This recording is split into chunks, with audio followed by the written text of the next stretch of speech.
Je suis Jean-François Pomerol, le cofondateur et dirigeant de Tribun Health. Chaque année, 20 millions de personnes sont atteintes de cancer dans le monde. Ce chiffre va doubler d'ici 2050 et pour autant, la mortalité n'a jamais été aussi basse grâce au dépistage et aux innovations thérapeutiques. Mais pour vaincre le cancer, il faut un diagnostic détaillé et rapide. Ce diagnostic, il est fait en étudiant au microscope des cellules et des tissus de biopsie. Il est fait par des médecins qu'on appelle des anatomopathologistes. Toujours plus de cas, de moins en moins de médecins et un impact majeur sur les patients. C'est finalement sur ce triple constat que nous avons créé Tribun Health il y a 8 ans, avec la mission de révolutionner le diagnostic des cancers par le digital et l'IA. Concrètement, nous développons une plateforme logicielle qui permet aux médecins d'accéder aux cas depuis n'importe où et d'interpréter les images à l'écran avec l'aide de l'intelligence artificielle. Cette plateforme, elle garantit un diagnostic plus rapide, plus précis, avec des bénéfices pour le patient, mais aussi pour le médecin.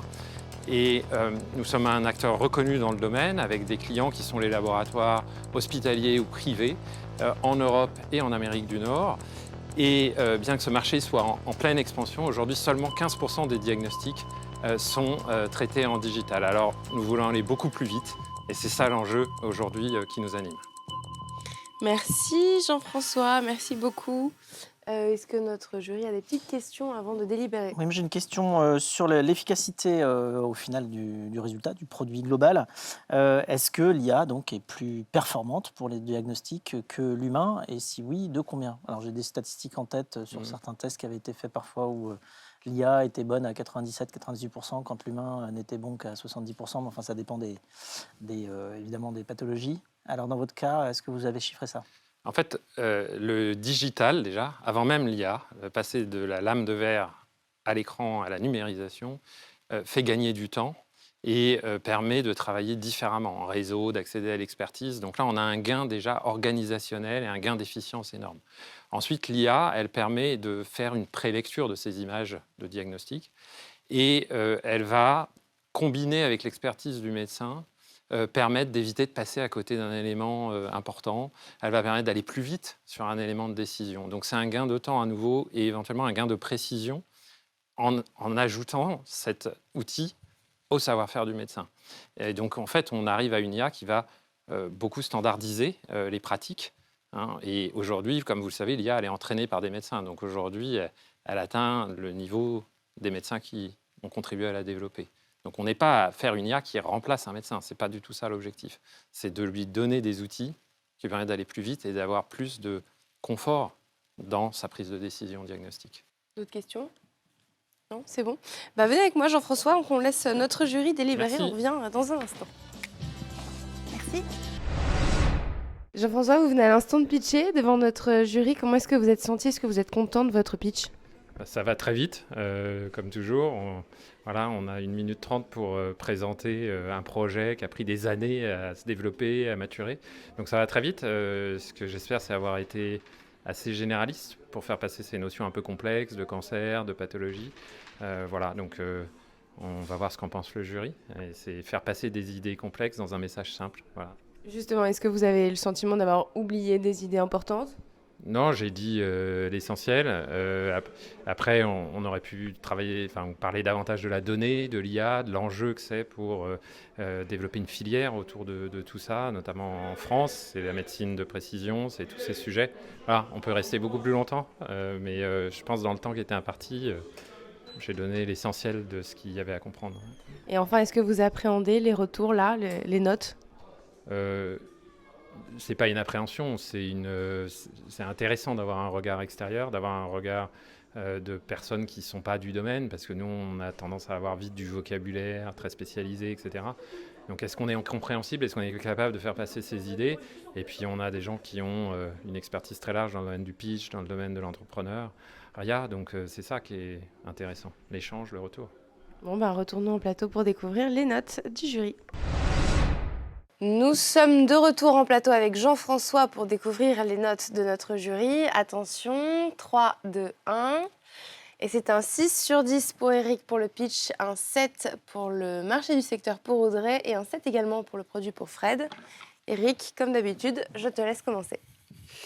Jean-François, bravo, et bravo d'abord pour le projet, parce que c'est formidable. Et pourquoi j'ai mis 6 et comment je pense qu'on peut améliorer encore ce pitch. Ouais. Je pense que c'est trop long au début. Tu veux être pédagogique, mais c'est trop long. Et ce qui m'a plus finalement intéressé, qui est la synthèse de tout, c'est ce par quoi tu as terminé. Notre vision, c'est d'aller plus vite. Et donc, en fait, je pense que tu prends ce « aller plus vite », tu le mets tout au début, et tu dis, il y a 20 millions de cancers dans le monde, ils vont doubler d'ici 2050. 20 millions, c'est beaucoup moins qu'avant. Il y a beaucoup moins de gens qu'avant qui meurent, mais c'est trop. Comment est-ce qu'on peut faire? Il faut aller encore plus vite pour. Et là, soudain, tu amènes ta plateforme et c'est toujours pareil, mon Fred adoré, c'est un révélateur de vérité. Il te pose des questions et là, tu dis « Ah ouais, non, c'est un outil !» Ce qu'on n'a pas entendu pendant le pitch. Et donc, ce qu'il faut absolument dire beaucoup plus fort, c'est que c'est un super accélérateur de diagnostic. Voilà ce que tu fais. Et finalement, l'IA et le digital, c'est une modalité, c'est la modalité, mais ce qu'il faut qu'on comprenne quand on sort de ton pitch, c'est que ce que tu as créé, c'est un super accélérateur de diagnostic qui va aider les hommes et les femmes qui sont sur le sujet à aller plus vite pour sauver les gens. Et c'est là où on voit vraiment l'utilité. Et si tu démarres par ça, après, tu vas nous raconter et on va t'écouter parce qu'on sait ce qui fait du sens. Ouais, je comprends le raisonnement. Ouais. Voilà, va chercher les gens sur le sens et après, ils vont t'écouter. Ok. Audrey, un 7 sur 10 pour le marché du secteur. Je te laisse expliquer ton... Oui, merci. Donc, bravo pour la proposition de valeur. Effectivement, on sent qu'on a besoin de ça dans le marché. Et puis, on l'a vu dans d'autres secteurs, comme la radiologie, qui s'est bien développée, les mêmes solutions dans la radiologie. Donc, on a envie d'y croire. Je n'ai pas mis plus que 7 parce que je me pose la question sur l'équilibre entre le cycle de vente et la taille de marché. J'ai tendance à penser, j'attends que tu me contredises, qu'aller convaincre ces laboratoires, qu'ils soient privés ou publics, et en parallèle, comme il n'y a que 15% de gens qui sont prêts, d'institutions qui sont prêts à passer le cap, parce qu'ils ont déjà eu la couche digitalisation, que ce cycle de vente long plus ce marché qui est encore pour le moment restreint, fait que ça va être lent et long. Oui, alors on ne vend pas que de l'IA, on vend une plateforme complète qui les aide à passer au digital. Donc on adresse les 85% qui sont encore derrière le microscope. Je me en doutais un petit peu, mais est-ce que tu les adresses avec un outil ou avec du service? C'est une plateforme logicielle, donc c'est un produit, mais c'est beaucoup de services parce que c'est de l'accompagnement au changement. Et c'est une solution qui est installée, qu'on livre installée chez eux. Donc oui, c'est des cycles longs, mais il y a un besoin énorme. On tombe sur l'impact et la nécessité de transformer ces métiers pour absorber la charge de travail et aller vers la médecine de précision qui est en fait le fondamental dans le diagnostic, dans la nécessité d'un diagnostic précis. 7 bon sur 10. concept, médecine de précision, pardon. Non, vas-y. Médecine de précision, c'est encore quelque chose qui donne du sens. Je trouve que tu devrais l'intégrer dans ton pitch. 7 sur 10 pour Fred, pour le produit aussi. Oui, alors je pense, je ne l'ai pas utilisé, mais je pense que le produit effectivement est plutôt très bon. Mais pourquoi je mets 7 et pas 8 ou 9? C'est parce que j'ai l'impression qu'il peut faire encore plus. Et, quand j'ai demandé s'il pouvait aller plus loin que être simplement une aide au diagnostic, j'ai l'impression que justement des outils qui sont capables d'apprendre sur des millions de cas, comme c'est le cas de l'intelligence artificielle, eh bien évidemment, au bout, vont être plus précis dans leur analyse et leur diagnostic de l'origine des différentes maladies constatées. Et donc, j'aurais aimé que tu nous dises que, oui, l'IA va, quelque part, fiabiliser les diagnostics.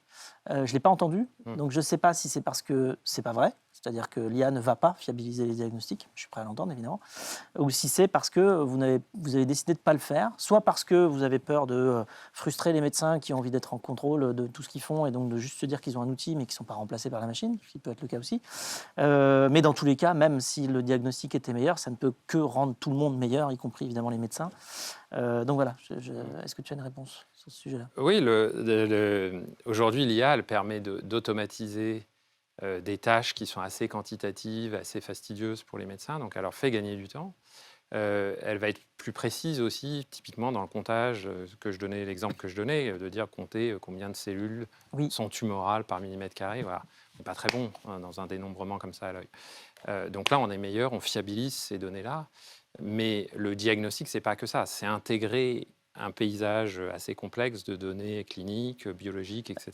Et là, auquel vous n'avez pas forcément accès. C'est ça, en fait, vous avez qu'une partie de l'information. C'est ça que tu nous dis. Oui, l'IA, aujourd'hui, elle est capable d'automatiser des tâches d'interprétation de ces images, mais le diagnostic en tant que tel, c'est une intégration d'une information beaucoup plus large. C'est ça. Donc, c'est parce que vous ne disposez pas de toutes les informations que vous ne pouvez pas aller plus loin dans la fiabilité du diagnostic. Oui, et puis parce que je pense aussi que l'expertise du médecin aujourd'hui, elle n'est pas remplaçable par une IA, même qui aurait accès si c'est un faisceau d'indices qui dépasse évidemment ce qu'on est capable de consulter en technique ou en digital, forcément, effectivement. Donc c'est redonner du temps et éviter de lui faire perdre du temps sur des choses assez quantitatifs pour qu'ils puissent se consacrer à l'interprétation de cas plus complexes, de données plus complexes.